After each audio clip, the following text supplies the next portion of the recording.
ladies and gentlemen.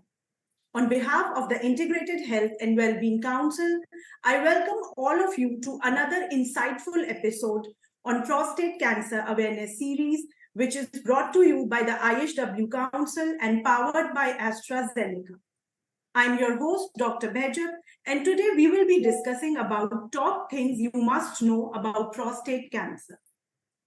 So let me take this opportunity to introduce the dignitaries who have joined us today for this discussion, which is brought to you by the IHW. Dr. Abhay Kumar, who's a senior consultant and head urology, surgical oncology, robotic surgery at Medica Hospital, Kolkata.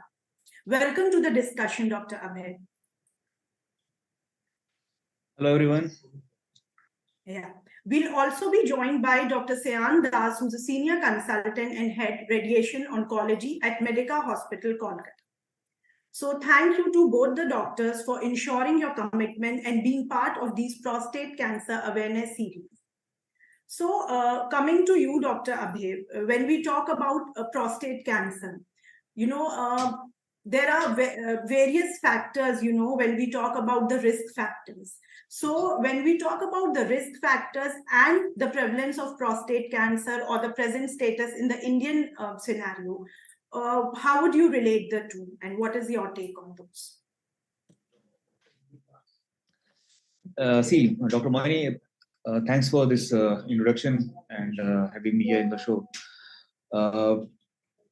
Prostate is a very important topic to talk about, and I still feel there is a lot of awareness that is required in our population so that the people don't suffer of advanced disease and they get the treatment at the right time. See, prostate is a common problem, and prostate enlargement is more common than the cancer, and sometimes it becomes very difficult to diagnose or differentiate between this enlarged prostate which is a normal age-related benign condition, and they get the treatment at the right time. More problematic prostate cancer, which is a normal. If you ask me what is the incidence in our set of population, my answer will be we don't know, because the exact data, the data that we generate is not sufficient to tell us the exact incidence of or prevalence of this disease in our population. And as our healthcare scenario is partly, institutional based, partly private clinic based, and all the data, all the reports are not registered or taken into account. So although we have this patient-based cancer registries, but all the cases of cancer are not informed or notified or labeled there. So exactly we don't know what is the prevalence of this disease in our population. But this, I must say, that this is common. This is not a rare problem. This is actually a common problem.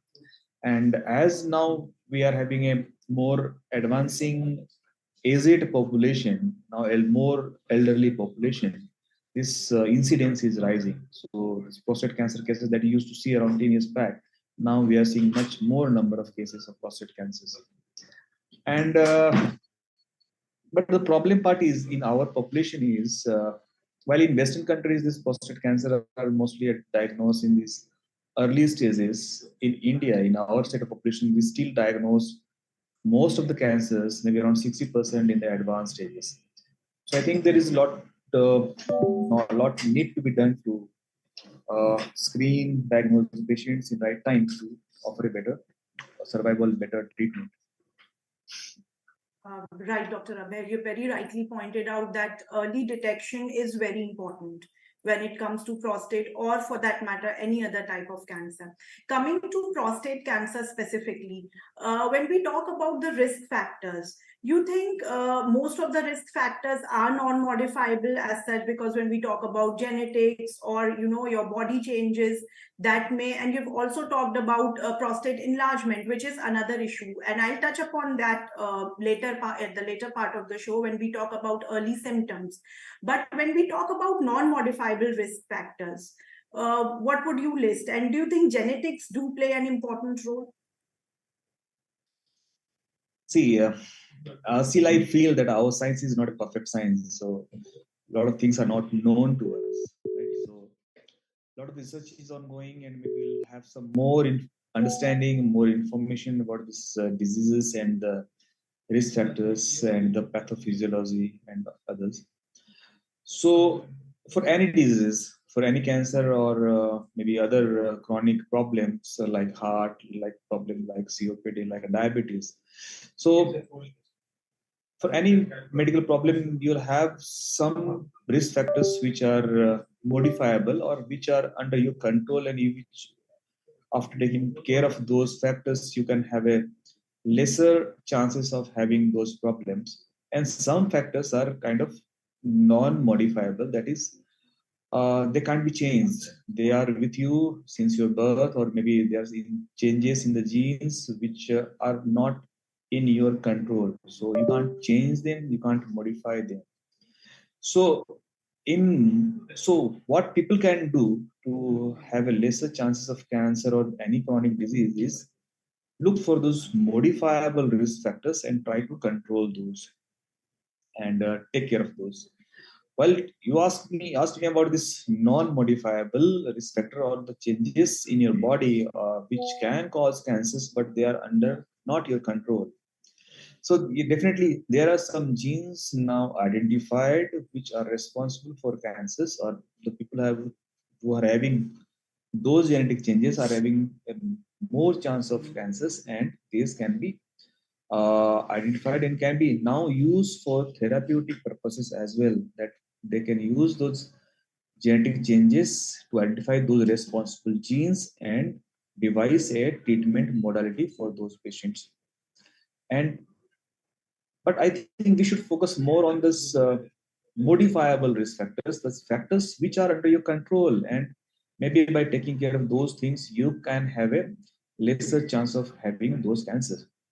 Like for prostate cancer, if you ask me, we know that there are certain risk factors which can cause prostate cancers, and few of them are like having a high amount of deeply fried food, high consumption of red meat, and the diet which is not having vegetables and fruits or antioxidants, and a sedentary lifestyle, obesity, and consumption of tobacco. These are the few things which are known to have a high chance of cancer and can be taken care of and can be modified. Yeah. So very rightly you've pointed out that there are certain things which are, under our control, and then that move towards a preventive lifestyle is important.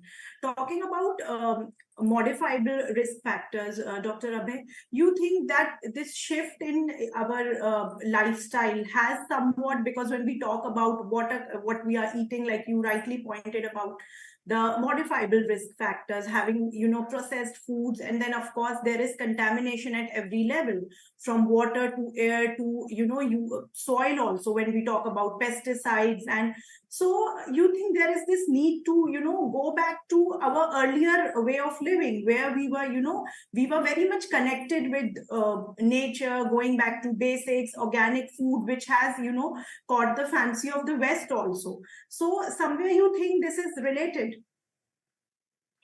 Yeah, I mean, rightly pointed out, Dr. Mani. So now we are having more cancers. So why we are having more cancers? What has changed in these few years, or see a few decades? So if you ask me what's your opinion, then I'll say one thing that has changed is now we are living longer. One thing. Second, the environment that we live in has changed. The food that we use, the air, the water has changed. Our environment has changed. And most likely those are the risk factors. The air that we breathe in cities, you can easily correlate, is not the air that you used to have earlier.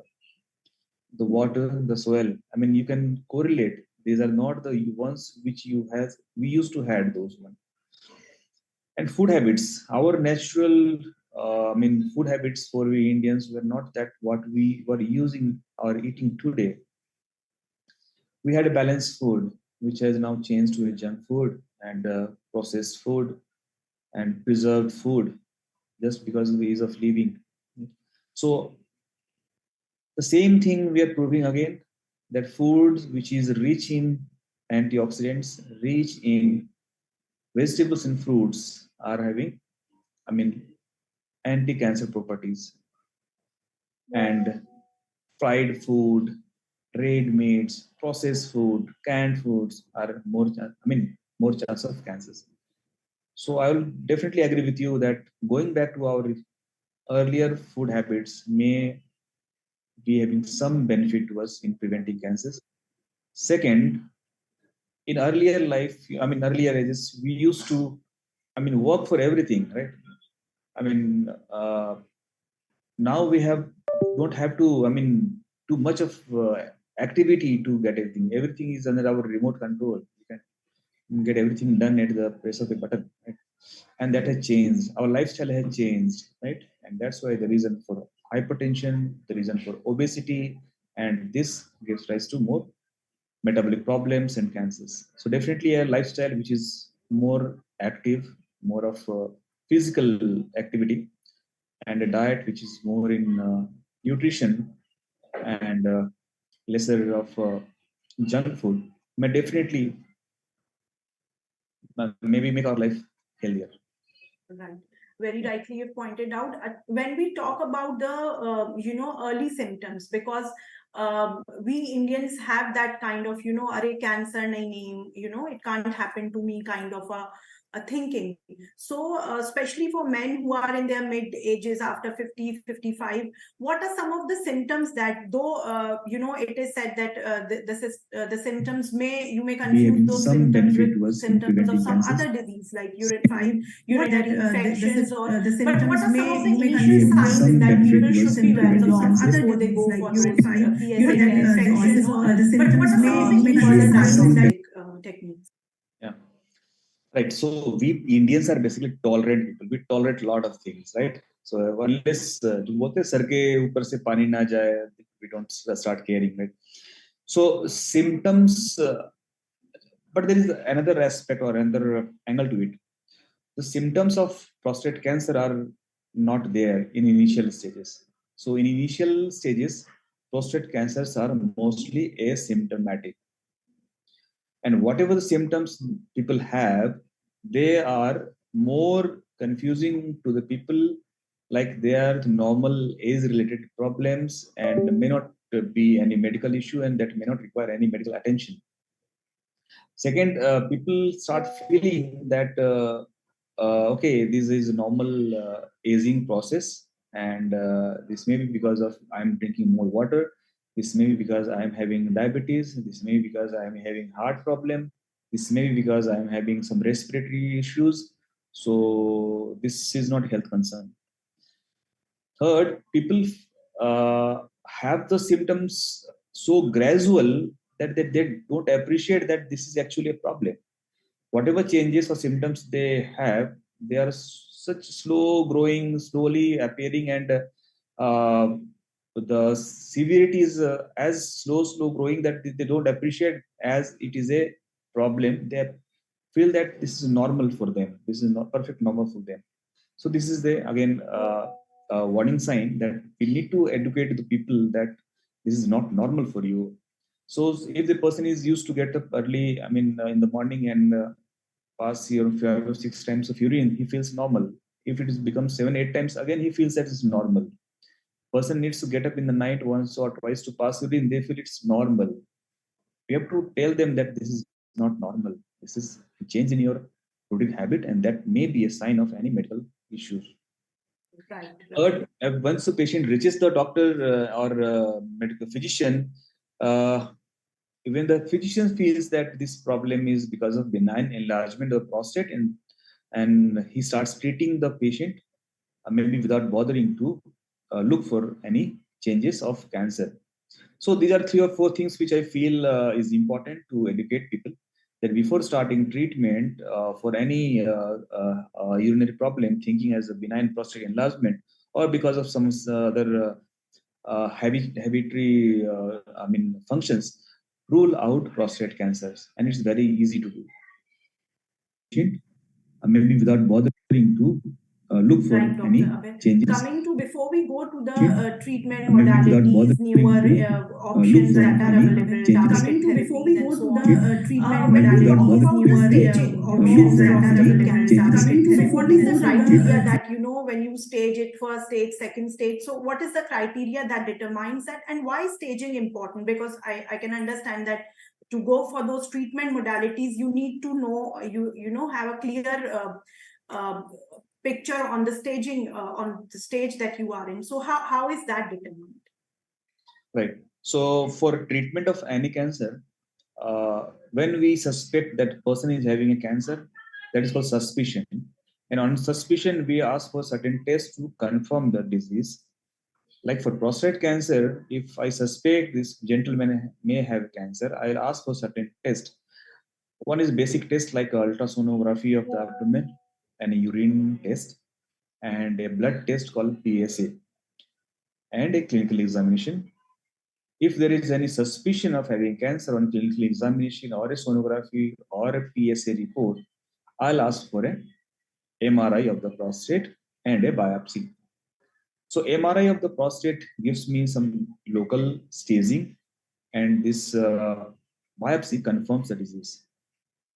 Once this disease is confirmed on biopsy, then depending on the severity of the disease, according to the category of the biopsy, we further like to stage the disease to plan the treatment.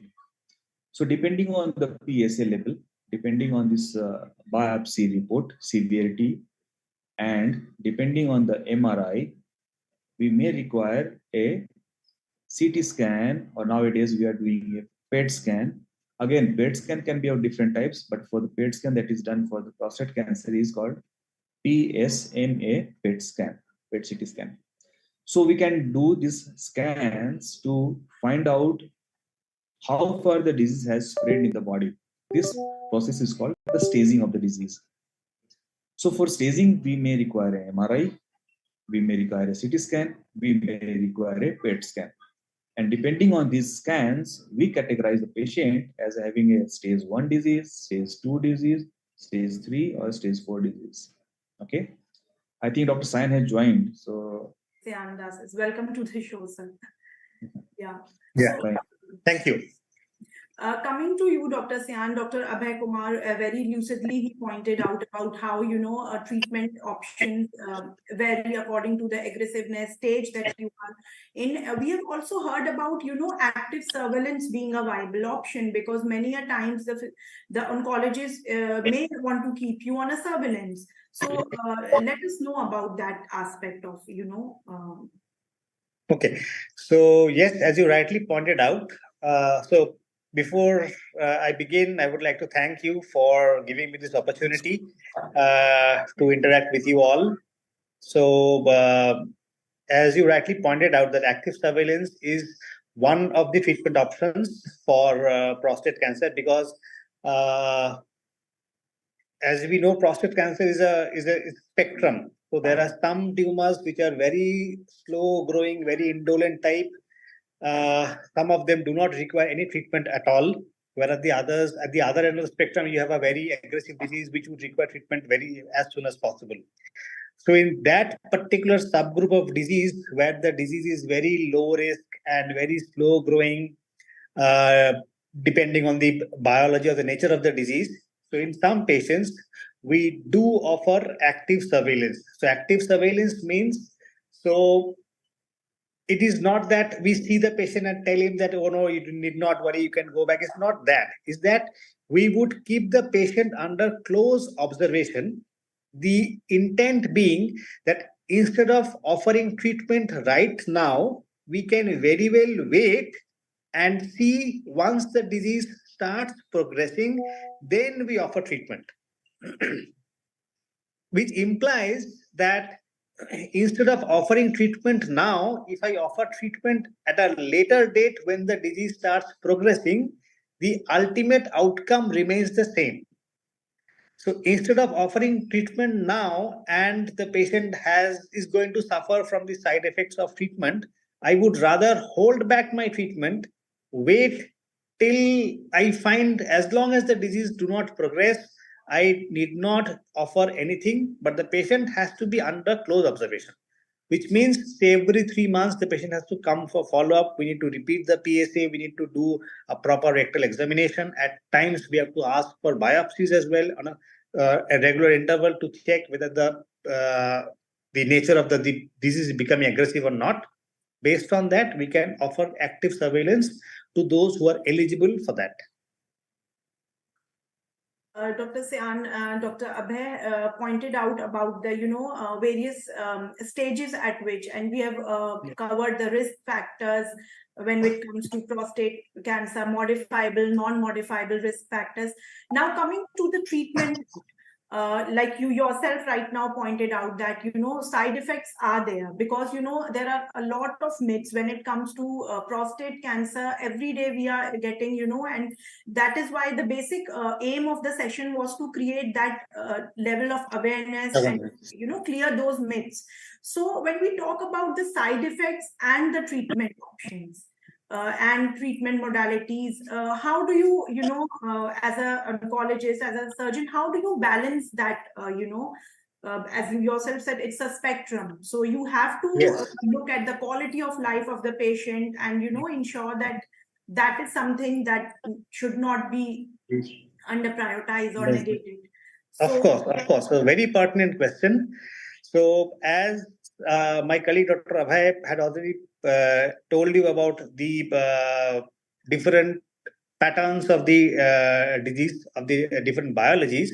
So while we decide treatment, so what we keep in mind is that, so broadly we would divide prostate cancer whenever we are staging or working up a patient is whether he is localized or whether he is metastatic. So that which means the disease has spread elsewhere or not. So as long as it is non-metastatic, which means it is still localized. By localized, I mean either within the prostate, or it might have spread to the surrounding lymph nodes or glands that we call them. As long as it is in the lower part of the abdomen, it is considered as localized and can be treated with a curative intent. So in these cases, so in other cancers, say for a lung tumor or a lung cancer, I would straight away do a staging, and based on the staging, we would offer treatment. The thing is slightly different for prostate cancer, where along with staging, we look at other things as well. So what are the other things? One is not only staging, but look at the PSA score, the baseline PSA score. From the biopsy, we get another score which is called the Gleason score. So the PSA score, the Gleason score, and the staging that we have obtained from the imaging that we have done. So based on all these, we risk stratify, which means that we would divide the patient into some sort of a risk group, either a low risk or an intermediate risk or a high risk. And based on that, we would offer treatment. Alongside, we look at two other things. One is the expected survival or life expectancy of that patient, and the general condition and how fit the patient is for whatever treatment that we are planning for him. These are very important, because ultimately we're going to treat not the disease but the patient as a human being. So the patient has to be fit enough, and so an 85-year-old gentleman coming to the clinic on a wheelchair, I would definitely not plan for a very aggressive treatment for him, irrespective of what disease or what stage he has. Vis-a-vis a 60-year-old gentleman who is fit, even if he has a very aggressive disease, if it is in a localized or a curative setting, I would rather push for the maximum that I can do to achieve cure. Right, very, very rightly you've pointed out. Coming to you, Dr. Abhay, like Dr. Seandas touched upon how you need to treat the patient and not the disease. So you think, and prostate cancer treatment is not, we once go to the doctor, get it done, and that's over. There is, a whole cycle that, keeps on working. So you think counseling is an important aspect, because, like Dr. Seandas also touched upon it, that it is important that you discuss with the patient what are the options available. And of course, because cancer is a very dreaded word when it comes to India especially. So what role you think, as an oncologist, as a healthcare professional, you think counseling does make a difference, and how important is it? Yeah, and I mean, rightly pointed out, Dr. Mani, counseling is the most important part of the treatment. Rather than the treatment, it's the counseling that is the people are, I mean, that they need actually. Coming back from first few discussions that you had with Dr. Sayan, I will start from there basically. So active surveillance, coming to the active surveillance, how this started all. This is because of problems of plenty. When we started screening all the people and started finding that there are a lot of many cancers, and then we found out that all these cancers don't require treatment because they are not going to cause any trouble to this gentleman during his lifetime. Then we thought, okay, so we have detected all these cancers, but we don't need to treat them because this is not going to change the life of the person. We started following the patient or kept them on surveillance, and we periodically asked them to come to our OPDs for the PSA test, for a digital examination, and if there is any doubt, if the PSA is rising, then we need to do a biopsy again and then see if the biopsy is the same or maybe lower grade, don't do again. But if the biopsy is changing, it is becoming more aggressive, then treat that patient.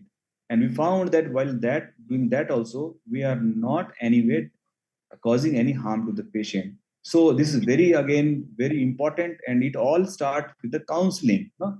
Because once you tell a patient that you have a cancer, and then you tell them that we are not going to do anything, is a big like they feel like, what joke you are making, doctor? You are telling that you are having cancer, and you are saying you are not going to do anything. So ye kaisa doctor hai, right? So this all start with counseling. So counseling is making the patient comfortable with the disease, because we are afraid of cancer because we don't know about the cancer, right? For anything, you are scared of something which you don't know. If you make the person, the family familiar with that thing, they will become comfortable, they will understand the thing, and then maybe they will be in a better position to take your advice. So be it any treatment model that you offer them, be it active surveillance that you are not going to do anything, or you offer them you need a surgery, and or you require a radiation therapy, or you require a chemotherapy. Most important is to make the patient comfortable with the disease, comfortable about the treatment options, comfortable about the outcome that he is going to expect from this, or problems that he is going to expect from this treatment modality. So for that, this counseling is very important. And in our hospital, we have started this group counseling sessions, which we which we call a support group for the patient and for the caregivers, that is the family members as well. We call them in groups and educate them about the disease, and then depending, this is called information sharing. And once we have shared the information, patient is now in a better position to take a decision, and that's why this decision making is called a shared decision making between the doctor and the patient. Like, we are not dictating any treatment to the patient, rather than we are making them all the information available and let them choose and decide and come to us that, doctor sahab, I need this, I don't want this treatment, right? So this is very important, the counseling session, and this is very important to raise awareness among people about this disease. Yes, Dr. Bekumar, you rightly pointed out about the role of, support groups and other patients, because that kind of inspires and motivates other cancer patients who have been diagnosed, and, they see a ray of hope when they meet and interact with support groups. And so coming to the treatment modalities now, since we haven't discussed about when we talk about, the latest, if we talk about targeted therapies, then of course there is immunotherapy available. So what would be your take on how, innovative new cancer treatment modalities when we talk about that? See, the treatment has changed. The time when we are undergoing training, and the time that we are now, treatment has changed a lot. So technology has changed. There are newer drugs available, newer kind of therapies available, and it's continuously getting updated, continuously being, getting progressed. Like the radiation machine that used to be there in our time has changed. Now there is better radiation machines. Now there is better modalities of and techniques of delivering those radiations to the same disease. I think Dr. Sain will talk about that on the day. Similarly, the surgery has changed. The kind of surgery that you used to do maybe 10 years back has changed. Now we are doing robotic surgery in place of open surgeries. So wherever available now, robotic is the preferred surgical technique for this cancer. Similarly, the chemotherapies, the hormone therapy techniques have changed. A lot of new drugs are available now for this hormonal manipulation of the disease. And now the latest thing is the immunotherapies, targeted therapies. So it's a continuously changing subject, and we should offer always the patient the best that is possible for a patient. So of course can be changes in the treatment modalities depending on the place the patient is coming, the kind of social and economic background the patient is having, the kind of infrastructure that the city or the place is having, but should be offered the best possible wherever it is. Dr. Sayan, you would want to add something to the discussion on treatment modality, since I could see you there, Yes. So yes, as Dr. Abhay rightly pointed out, so there has been significant improvements in almost all fields of oncology. So with regards to surgical techniques, with newer modalities, with robotic techniques, you have lesser morbidity nowadays, very little, short hospital stay, minimal bleeding and all those. With newer radiotherapy techniques, one, the side effects have come down drastically. So by side effects, I mean, so burning sensation while passing urine, uh, frequent loose motions, abdominal cramps. These the incidence of these side effects nowadays is say less than 2-3%. It's very very rare with newer techniques. The other new thing that has happened in radiation oncology is the use of SBRT is kind of the buzzword now. So what it does is that previously standard radiotherapy used to go on for say 7.5 weeks. While we were training in those days, radiotherapy for prostate used to go on for 7.5 weeks.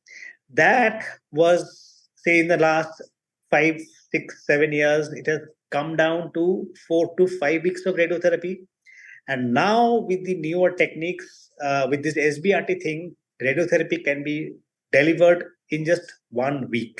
That's it. Just 1 week of radiotherapy, and the patient gets cured. So this, the advantage with surgery was always that the patient can come, get operated, and go back home. So the treatment gets over in a very short period of time. Whereas radiotherapy is to go on for 5 to 7 or 8 weeks. So that is difficult, especially for people who are not living in an urban setup.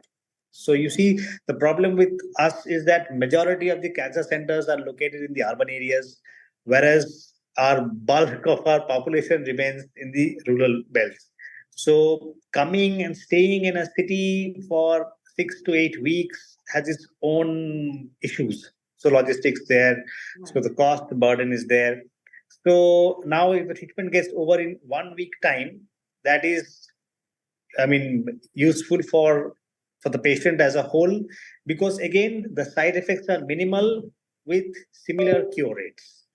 So yes, nowadays with these improvements, and in general what has happened is that with these improvements properly applied, the quality of life of the patients has improved. At the end of the day, this is what matters. So either my aim for treatment would be either the patient lives longer, and if that is not possible, at least the patient should live better. So with these things, we have been able to achieve to some extent, the patient is either living longer or living better. Right. So Dr. Abhay, Dr. Sayan talked about the quality of life of patients. When we talk about prostate cancer treatment, there are a lot of, there may be facts also about how, post the surgery, how sexual function of men is affected. And so with newer modalities, you think that is something which has now lessened, or there are chances of that side effect being mitigated at a certain level? Right. So now we are looking for things which can offer a better cancer control, cure, offer a better quality of life without causing much morbidity or problem or side effect to the patient. So whatever treatment we are offering should be able to take care of the cancer, control the disease, should not be having much of toxicity or side effect because of the treatment, and offer a better quality of life. So quality of life issues that are there in these patients are, one thing that is often neglected is the mental, psychological, right? And for that, psychological counseling, support groups, and counseling session are the most important one.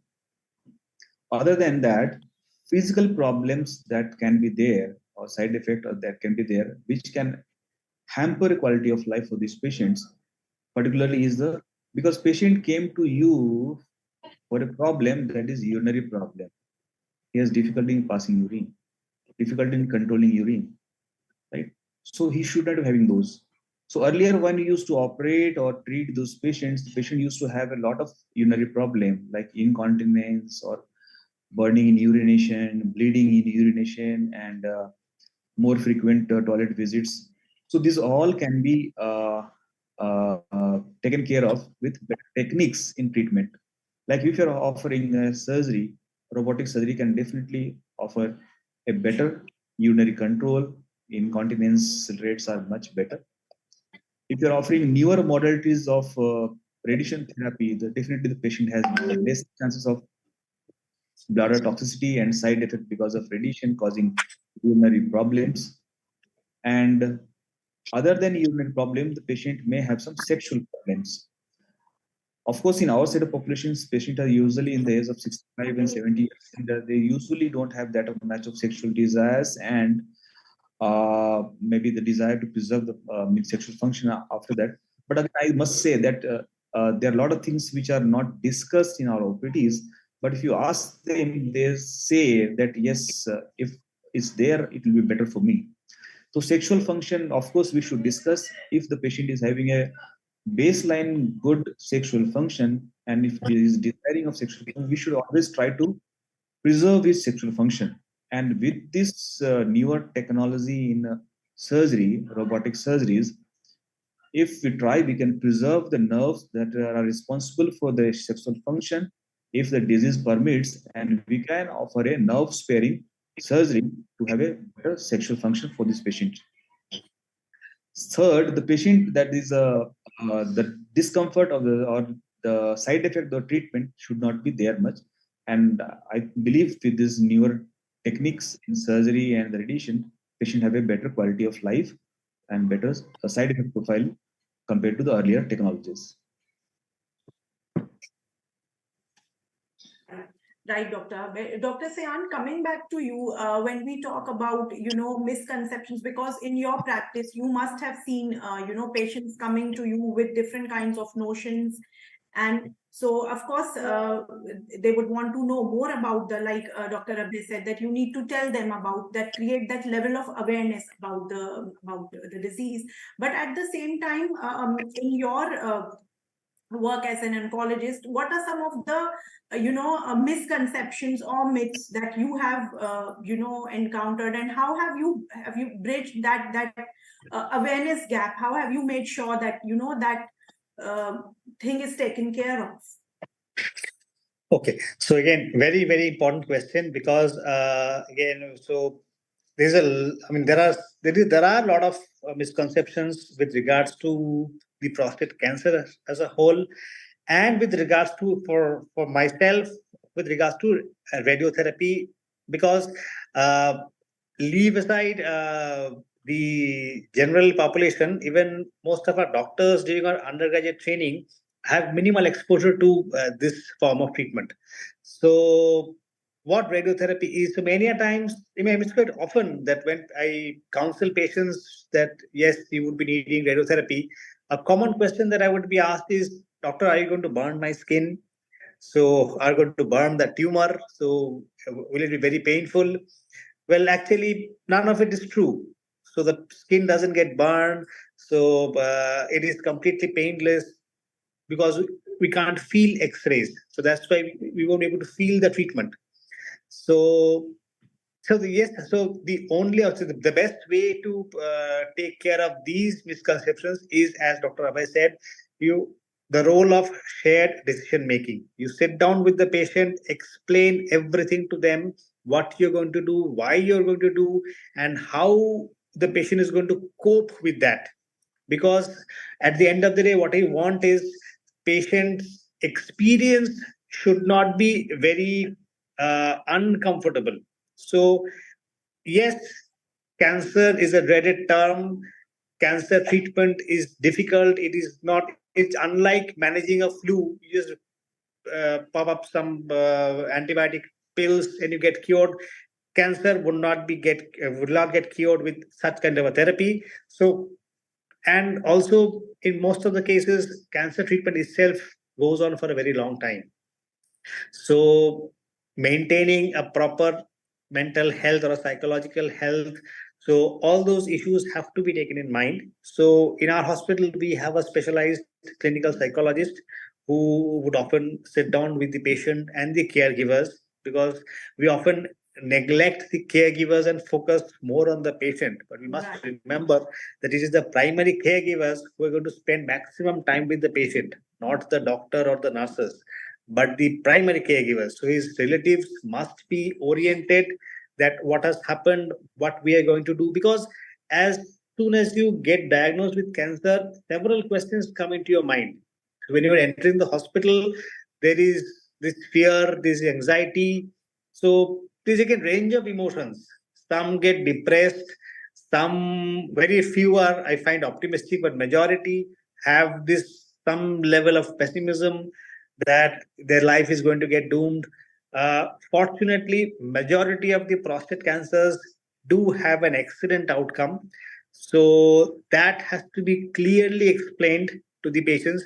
And what is important is, while counseling with the patients, what I've realized is that the patient's expectation and what the doctor is prescribing for what is best for him, that should match.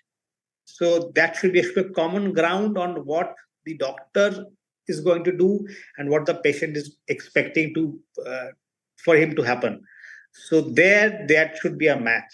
So the patient should not be expecting. So in a very advanced case where the disease has spread to several sites or the patient has already undergone several lines of therapy, the outcome is not going to be great.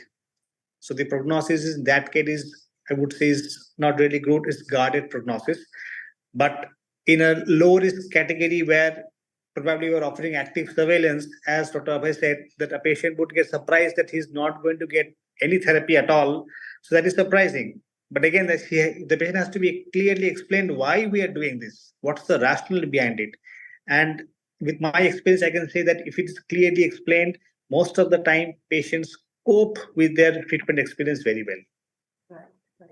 So that shared decision making is very important, where you empower the patient to, to create that level of awareness. Dr. Abhay, coming to you, you would like to add something to what Dr. Syandas discussed about clearing those misconceptions and, and especially when we talk about the recovery process, are there certain lifestyle changes, diet, that is, when we talk about the post-cancer treatment phase, how would you describe that?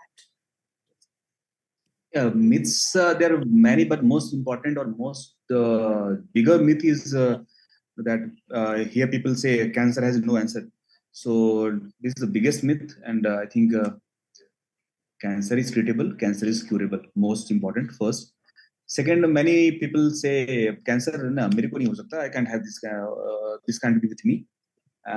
Important is cancer numbers are there, and they are actually big numbers, and 1 out of 6 person in their 60s can have prostate cancer. So it's a common entity. You need to be aware, you need to be checked. So second myth. Third, people feel that the cancer treatment is very costly, which I feel, most of the treatment are affordable now, and most of the treatment is covered with the various schemes that the government is having, the schemes, social security schemes that the people are having, so they are covered. And as Dr. Sayan said, radiation therapy, it doesn't have much of side effect. Similarly, surgeries are not having much of side effect or problems which were there earlier. Now, because people are now better trained to take those surgeries, and people have now better expertise and better technologies to treat those diseases.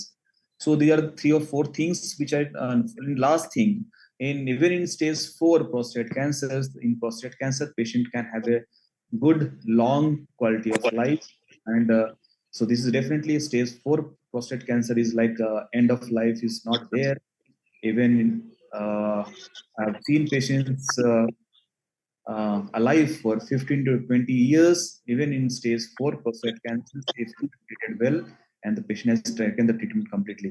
So these are four things which I would like to share, that it's curable, it's treatable, it's manageable. You need to just right people, right doctor, right hospital to have a better treatment. These were very encouraging words from Dr. Abhay. But before we, get the discussion closed, I would just want to, know from both the experts, when we talk about new, like AI is there and how it is revolutionizing the whole diagnosis scenario when you talk about. So how do you see when we talk about the future of prostate cancer landscape, early detection, innovative research, how do you see that growing in the coming times? Yeah, right from this diagnosis, right from the screening to biopsy to staging to treatment, I mean, everything is changing rapidly, right? We are seeing a lot of technology, a lot of information coming in, a lot of genetic information, a lot of tailor-made treatment that we are offering to the patients are coming in. So there's a lot needs to be done, and maybe every day we are learning new things, and people have definitely more options, more maybe better options, and we are now thinking of uh, having a virtual biopsies. We are now having thinking of having a liquid biopsies. Now we are thinking of gene-based therapies. Now we are thinking of immunotherapies. So there are a lot of things happening from right from this screening, diagnosis to staging to treatment. Like radiopharmaceuticals, a lot of things are happening. We are offering nutrition therapy, proton therapy. So basically speaking, lot of information is coming in, and we are now trying to channelize those information into how we can make a better treatment modalities or better screening tool or better life for the patients. Sayan Das, you would want to add? So, Dr. Abhay has covered most of the things, but I would, because you specifically asked for the with AI and all these things coming up, yes, I'm pretty sure the landscape with regards to treatment and therapeutics in oncology is going to change rapidly in the next 10 years. No doubt about it. AI is coming up in a big way. So probably pathologies, so biopsy reports and scans, uh, probably AI is going to take over, if not now, at least in the next 10 to 15 years, no doubt about it. But two things, but I'm sure AI can never beat a doctor would be one, the clinical skill. So the clinical examination there, a doctor has to be there. So as Dr. Abhay was saying, so a digital examination. So there, uh, the the role of the doctor is immense, which an AI would never be able to give you. The other important thing is talking to the patient. So the assurance, the comfort that a patient gets while or after a thorough discussion with the doctor about the treatment, about the prognosis, about the staging, about the side effects that they expect. So how his life is going to change post-treatment. I'm not sure an AI-generated bot would be able to provide that kind of confidence into the patients. So the role of the doctor is still going to be there, even say 5 years or 10 years down the line, or 15 years down the line. Right. That is very true. The human touch is, of course, necessary, Yes. and it can never be replaced. So, Dr. Abhay, coming to you, your major takeaway for our viewers today: at what age do they need to go for those PSA tests, and what other information, anything that you would want to, sum up the whole discussion for our viewers and tell them when it comes to prostate cancer? Yeah. So be aware. Get yourself evaluated, because, as I said, it's mostly asymptomatic in early stages. And our idea is to detect cancer in early stages, because early stages cancer can be cured, and treatment modality is easier, cost is lesser, outcome is better. So for early diagnosis, you need to be aware and you need to be screened. So we are talking about PSA. Yes, PSA should be done. And if you are having a risk factors, like if your any relatives, like elder brother or the father is having cancer, then you need to do the PSA at early stage. Maybe 45 years is right time. Otherwise, if you're having an average risk of cancer, then maybe around at the age of 60 years, at least a PSA done. And the PSA is a test which is a tumor marker and can give us some idea about prostate cancer. If the PSA is raised, you may have a chance of having cancer, but don't feel that if the PSA is normal, there's no cancer. Even in around 25% patients, we have seen that PSA being normal, they can have a cancer.